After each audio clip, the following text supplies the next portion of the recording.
Hello, everyone.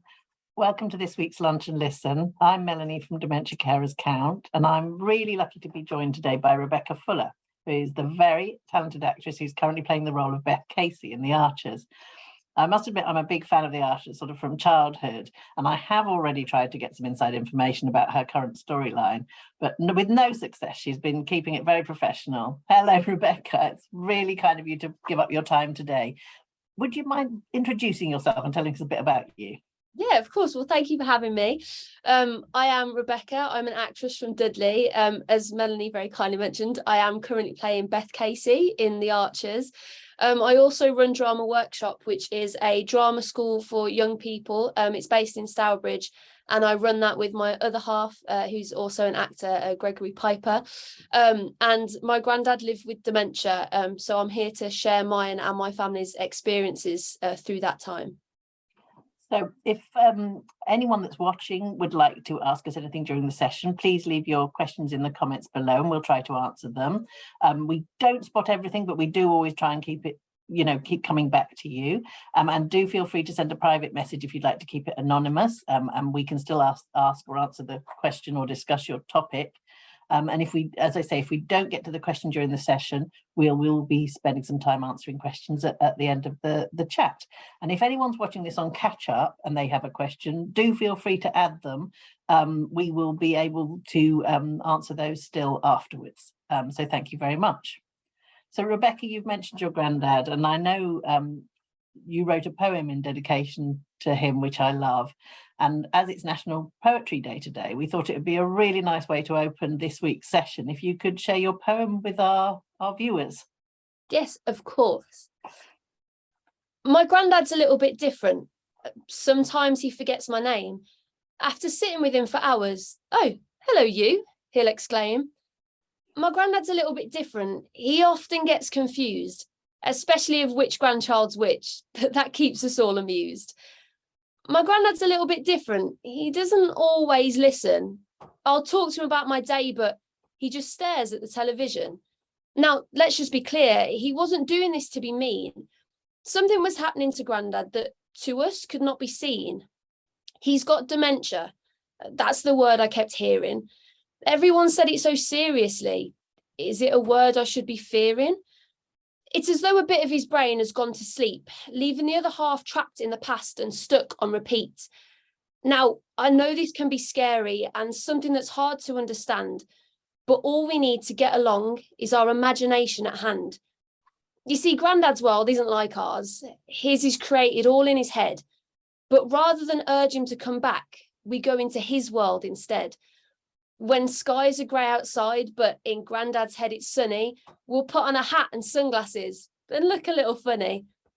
We'll sit and play make-believe as Grandad's brain takes the lead.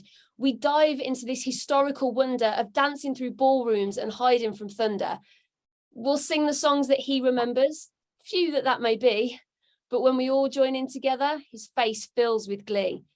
We'll sit and watch his favourite shows. We'll play hopscotch and skip through green meadows. We follow his adventure wherever it goes. Sometimes it stops suddenly whilst Grandad takes a nap. So we go back into our world and patiently wait for him to come back. Some days I'll look around and see my family looking sad, but as long as there's a smile on Grandad's face, it can't all be that bad. My granddad's a little bit different. He may not remember my name. My granddad is a little bit different, but he loves me all the same. Oh, that's amazing. Thank you so much, Rebecca. I know many of our viewers are going to be able to relate to what you've just read, and I have to say I find it really really moving. And also what's really interesting is perspective of you being a younger person in the relationship with your granddad. So how old were you when you wrote it? Well, I was about 15 when he passed away, and prior to that, he'd lived with the dementia diagnosis for about 7 years. So it was my mid to late teens that I started to write down my thoughts on that time. But my two cousins were under 10 when it was going on. And really, the poem was massively inspired by them, because dementia can be quite unpredictable and it can make you feel quite uneasy, not knowing you know, what's going to happen, especially through the eyes of a child. And so I wrote it to help. It was kind of a it's okay message to them, really. No, I really like that. And I think it's really inspiring to see how you and your cousins process those changes in your grandparent. And I think you've got some sort of anecdotes of how you coped with some of those earlier changes, perhaps even before you knew about the diagnosis. Yeah, I mean, my granddad was always a very cheeky, jovial man. And a very proud man. He served in World War II as a Royal Engineer and dedicated a lot of his time to charity throughout his life, and was a lovely, cheeky chap that was loved by many. And part of his personality was that everyone had a nickname. And he'd, you know, get things wrong, or my grandma would tell him things and he wouldn't follow the instructions, and we'd all laugh and joke about it. But then in hindsight now, we think that some of those things we were passing off as personality quirks could have potentially been early onset dementia that we didn't really acknowledge. It was in his 80s when he finally got a dementia diagnosis. So we had quite a period of time where we were just passing this off. He was so good at masking things because he had all of this pride that, yeah, it took us as a family a while to acknowledge that maybe it was something a little bit more than that. I think that's really interesting. And one of the things that here at Dementia Carers count in order to access any of our services, whether that's to phone us with a question or to attend any of our online courses or our work face-to-face, you don't actually need a diagnosis, because sometimes it can take a little while for a family to adjust, for the diagnosis to be made, and just so that people know that we're here to support them even earlier in their journey. A little message here from Barbara, who's watching, and said about your poem, that's fab, and it's brought tears to her eyes. So yeah, you weren't the only one, Barbara. And thank you. I think a lot of carers find themselves in those similar positions that you were talking about.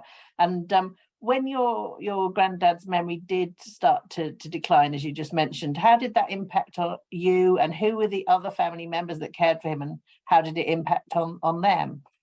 It impacted us all slightly differently, I think.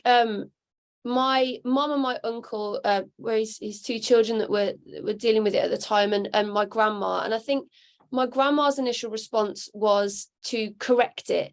And again, she was a very proud person. So there was kind of that idea of masking it and covering it up, and no, that's not correct, and trying to guide him back into our reality. But when we very quickly learned that what his reality wasn't all that bad for him, he was still happy and cheeky, we decided that we'd just follow his lead on it. And something that he did quite a lot was he'd host board meetings in the living room.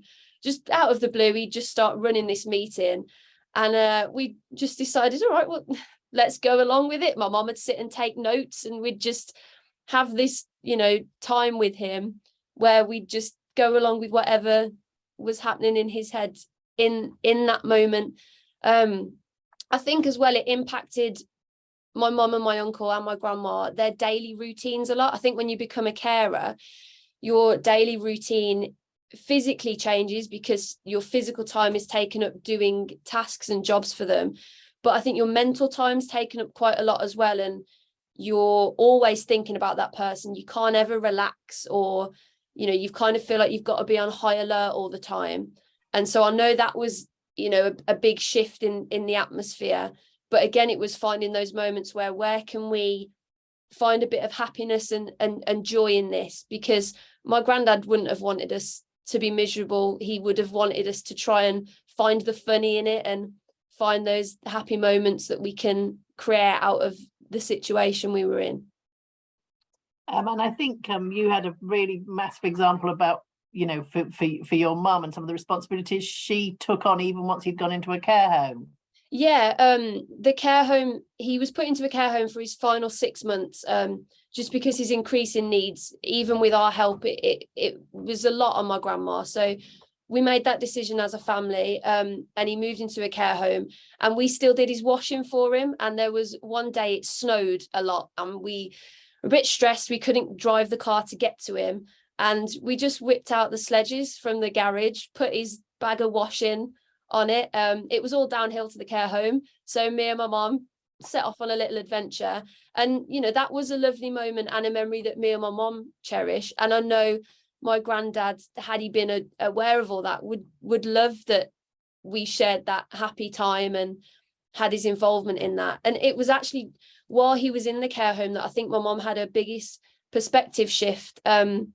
She was sat with him and he was looking out of the window, and he said, oh, what a lovely day to put your washing out. And my mom was not having the best mental day, and she was like, oh, no, it's not, it's really cloudy outside, and before she let that thought kind of consume her, she went down to his eye level and looked out the window, and just where he was looking, the sky was clear. And that just kind of became a metaphor for how we coped with this period with him living with dementia. Was if he's looking at it and it is clear and bright and blue, then we could try and honor that and try and have the same outlook. I've got some lovely messages coming in. An anonymous one saying, I wish we'd have taken Rebecca's approach when mum's memory got worse. We tried so hard to help her remember things that we just ended up arguing. And I think that anonymous message really talks about some of the stress that carers are under. Rebecca's family coped in their way, and obviously her granddad had retained a sense of humour, which he'd shared with his family. But we are really aware here that it doesn't always go smoothly, and that's kind of what we're here for, where we can help people manage their own stress levels, because it is stressful. I've got another message from Barbara saying, my hubby was loved by all, a real gentleman, cheeky, and always got away with it. He was diagnosed with Alzheimer's in 2019, although we guessed a year before, and it takes that long for the process. He's 82 now, and we can still see that cheekiness, but it's hard work every day for me. He follows me around wondering where everyone is, even though we've been on our own for around 18 years. I think you talked a bit about mistaken identity and different relationships that your granddad had with you and your mum during that time. So, you coped with it in your family's unique way. Perhaps you could tell us a bit about that. Yeah, it was, again, there were moments, although we did try and find the happy, there were moments when he acknowledged his forgetfulness and became quite frustrated. So those moments were difficult to deal with. But when he was in his state of not knowing, his brain would almost time hop.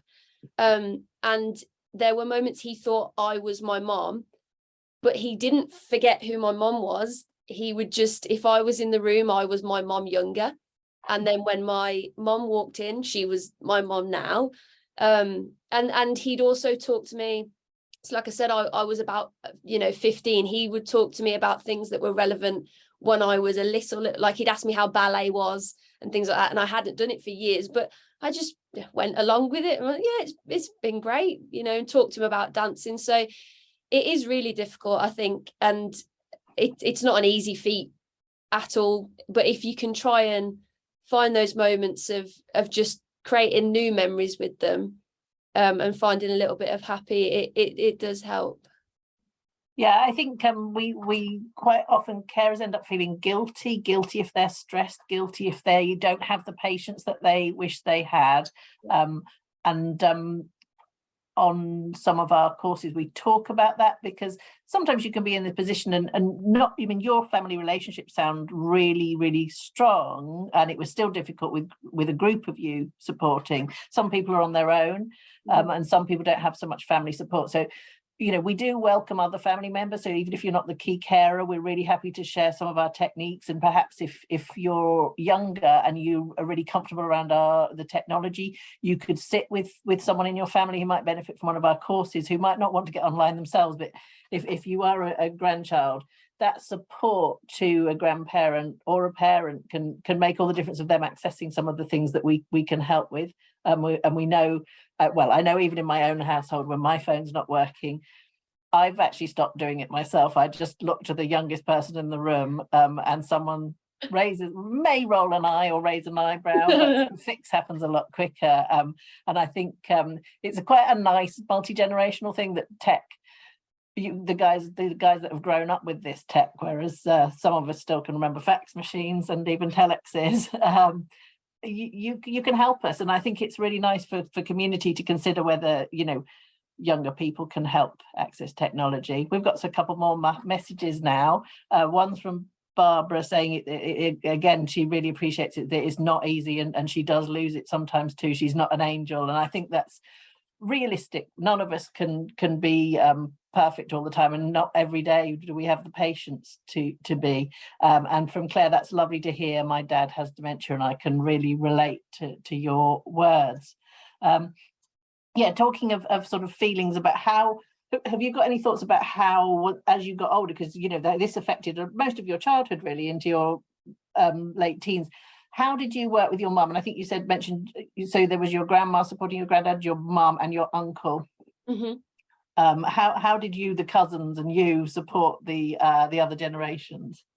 It was helping just with the menial tasks, like, you know, delivering the washing, going to visit him. They acknowledged that it wasn't easy for us to go and see him, and there was lots of discussion of, you know, a granddad might not remember if you speak to him about this, but you can still talk to him, and so we do that. I think our presence was the most that we could give at that time, was just then like, yeah, okay, we'll be there, we'll help in as best we can, we'll come and visit, and also making sure there was time where we weren't focused on Grandad. And, you know, I say that with all the love in the world, but I think it's sometimes important to allow that time separate. So making sure, you know, we went out for dinner with my grandma, and, you know, would laugh and joke and allow a space for everyone not to be so consumed by it, because again, that's what he would have wanted. He'd have wanted us all to be carrying on. He was happy and comfortable where he was, so he would have wanted that for us as well. Yeah, I think someone's just put a really good point in, again, anonymously, to say that they used to really put off going to see their granddad when they were young, and that they really regret it now. And I suspect many of us can relate to that. Did you adjust in terms of, was it better to have 2 people visit him at once rather than 6? Or were there particular things that you found helpful in retrospect, that perhaps, like you said, you had the family meals as a big group, but did you sort of share out the visits so there were less of you, or perhaps that you didn't go on your own so you had someone to support you? Yeah, we wouldn't go as a big group to visit him, mainly not to overwhelm the care home, but it would help to have someone there. I know sometimes my mom and uncle did have to visit on their own various times, and I know they talk about those times as being quite challenging. But again, they found moments to have quiet moments with their dad. I know my mom would sit and sing with him. My granddad was a big music lover. And, you know, the time period he grew up in, he knew all of the hymns. So she'd sit and sing with him, and that really helped relax him, especially if he was having a moment he was quite anxious and uptight, because he wouldn't know why he was feeling those feelings. So she'd sing with him, and that would really, really calm him. So that helped. But yeah, going together with someone else, so that, you know, if he's having a quiet moment, you've still got someone to talk to, was really helpful. Yeah, there's there's another comment here saying how children make things feel better, and how amazing they are at making things feel okay, that they bring so much distraction and joy, and even them bickering helps. There's that little element of children sort of carrying on as normal, but then you sort of really appreciate the different generations. You know, there must have been quite a span of ages across you, and you said some of your cousins were much younger. Yeah, there was. And like I said, part of the inspiration for writing the poem was them, because I saw the moments that they were a bit scared. And, you know, it is scary to have someone that has known you and has been your granddad, and then the next time you visit them, they don't know you, and they're saying things that aren't true to where you are. But it was, like I say, my family's approach to just kind of, oh, come on, we can do this together and get on. Then we did just find things to have a laugh about, you know, wheeling him around the gardens of his care home in his wheelchair. You know, that was always a game. Racing him, and you know, finding those moments that we could still have a laugh with him, because he was still our granddad, just not quite as he was before. Yes, we've got a couple of messages. Gemma has said that they love singing hymns together, and I think we really know that our brain, where we keep our song lyrics, is not the same bit of our brain that might be affected by other short-term memory loss. I'm not a dementia expert, incidentally. I'm Dementia Carers Council acting CEO, and my colleagues can explain that a lot better. But that music as a soothing thing, that music as a tool to find relaxation that Rebecca mentioned is definitely something we have in our resources, some information about music so that you can understand how it might work and why you might want to include it. And we know a lot of our colleagues and fellow charities offer music as a therapy, so it's how you can practice it at home if that's where you'd rather be, or whether you'd rather join a group. And if you have any questions about accessing music and how it works, or just some ideas around it, then I know my colleague Kate Legg, who ran last week's Lunch and Learn session, will be able to provide some resources. So do pop a question in if you'd like to do that. There's another comment here saying that the writer's husband really enjoys watching films, and certain ones really bring back memories that then they're able to talk about. And I think that's an interesting one. Did you have any sort of family traditions that you kept going? Because I think you mentioned that you're not the only theatrical one in your family. No, and my family is they've got their own dramatic backgrounds. Like I said, my granddad was a big singer. He would go and sing in his local church and around the house. My grandma was a chorus girl when she was growing up. And my mom's a singer, and so it was really the music element that we tried to keep up. And I think through the creative backgrounds, we would use different ways to try and engage with him, which is what you've just touched upon. It wasn't always best to try and speak the memories out of him and get him to answer questions, but hearing a song or seeing a photograph or feeling something. It was about using his other senses to try and trigger conversations, and we found that helped a lot as well. Absolutely. I've got a anonymous message here saying that caring for the person's husband was extremely hard, and what's even harder is carrying on now he's gone. That this person had dedicated so much of their time to him that they don't know what to do now, and that he passed during lockdown and life became very lonely. So I just want to make sure that person feels very welcome in our community.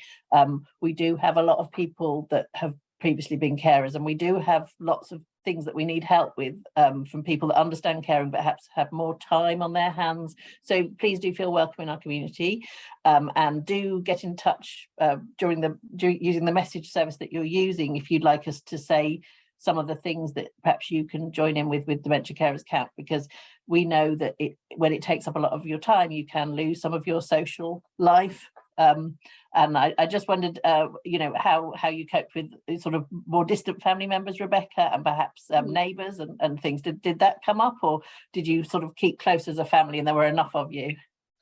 We kept close as a family, and my grandparents did have some very generous neighbours that would go around and help my grandma. Say if we were with my granddad, they would go and help her with tasks. But I think what that person's just touched upon in their comment, like that sense of identity when you're caring for someone. I know that my mom had that shift, so she cared for my granddad, and then when he passed away, my grandma then needed some care as well, and she'd also got 3 children, so she was caring for all of us. And then when my granddad passed away a few years later, my grandma did as well, and then suddenly all of her children are adults. She speaks very openly about having a little bit of an identity crisis, because she spent all of that physical time and mental time occupied caring for other people. It was almost like, well, what do I do now? What's my purpose? Who am I? What are my interests, and how do I fill this time? So I think, the support that you guys can offer and that other groups can offer is really important to look into if you're feeling those emotions. Yeah, I think we've got another message here saying, how did your family feel? And you've just described how your mum felt just instinctively before I've told you that this person has said this. And this person was saying that when their mum passed, they felt really lost. And I think you're absolutely right. I mean, do get in touch about anything that we can do to help you. And we do have an 0800 number, which we can put in the chat. If you would rather just give us a call, you can speak to someone or you can leave a message, and one of our team will come back to you however you'd like to come back. Of course, you can send us an email if that's what you prefer, or you know, just get in touch and find out what of our materials are for those that are coming out of that. And we do also have support around the grieving process, because what we really recognize is that families grieve in different times and different places. It can be at diagnosis, it can be when you realize that things aren't quite how they used to be, which you've described so well, Rebecca. And of course, it can be at the actual loss of the person, when the person dies, because you've lost your identity as well as the person that you've been spending so much time with. Just on the flip side of that, we do recognize that sometimes you can end up being a carer perhaps to someone that you don't like, which isn't easy. We know that in our families, you know, we end up with roles where some of us end up caring for someone because we have to, because it's a duty, or because there's no one else to do it, and perhaps you didn't even get on with that person. And we're very happy to support around that, because that does sadly happen to a lot of people. You know, we really appreciate the bonds that Rebecca's family have, but we know for every family that has those bonds, there are families that this can be even more difficult because of feeling trapped, and perhaps feeling underappreciated by other family members, if you're the person that ends up with the large caring burden. And there's a message from Amy here saying that yes, grief definitely starts before we lose the person. So yes, we're here to support on the grief side at whatever point you need us, and you know, maybe that's something that you need at different points. But I think I have attended some of the grief courses that we do, and I think it really helps to give yourself some time to sort of reflect on that, and allow yourself those stages of grief. And again, I'm not the expert, but you know, feeling angry can be part of that grief as well. We've had a message here saying thank you to me. Well, thank you to me and Rebecca to say that they didn't ask to be a carer, and they feel guilty every day because they don't actually want to do this. And that's something that we really recognise. We're also constantly looking at ways to empower people so that if they can make any difference, if they're a full-time carer and they feel they'd rather just work a little bit, we can support people thinking about their transferable skills.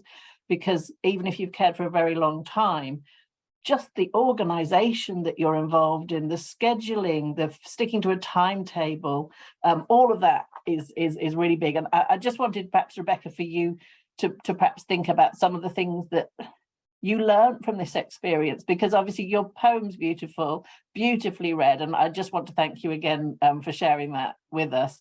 But you probably did learn a few things from what wasn't the perfect experience for your family. Yeah, I think the main thing I learned is that it's really important to communicate what you're going through during those times, and to not feel guilty about any emotion you're feeling. I mean, like you said, you know, through the grieving process and the caring process, you might feel angry, upset. There might be periods where you feel relieved. I know that can seem horrible when we talk about grief to talk about relief, but we grieved when he got the diagnosis, when he was going through that, and then it's a different kind of grief when we lost him, and I know there was a sense of relief that weight had gone, of that pressure of the scheduling. That didn't take away from how much we missed him, but I think, yeah, the main thing is to take from it is to communicate with the people that can be there to support you, and just be open about whatever emotions you're going through, and know that it's okay to feel all those things. Excellent. I just want to say thank you so much to Rebecca, and to say that next Thursday our lunch and listen session will be joined by actress Lucy and Felicity from the Good Company People, which is a service that helps you to navigate the complex system of health and social care, and to access statutory and voluntary services and plan the care of the person you support. So good chance to catch up with us again next week. And again, if you've got any questions for us, DCC, or Rebecca, of any kind, whatever stage you're at, please do get in touch and we can still answer those questions. And Rebecca also has a podcast on our website if you'd like to hear more about her experiences, and she recorded that for us last year. And the link for that will be in the comments section.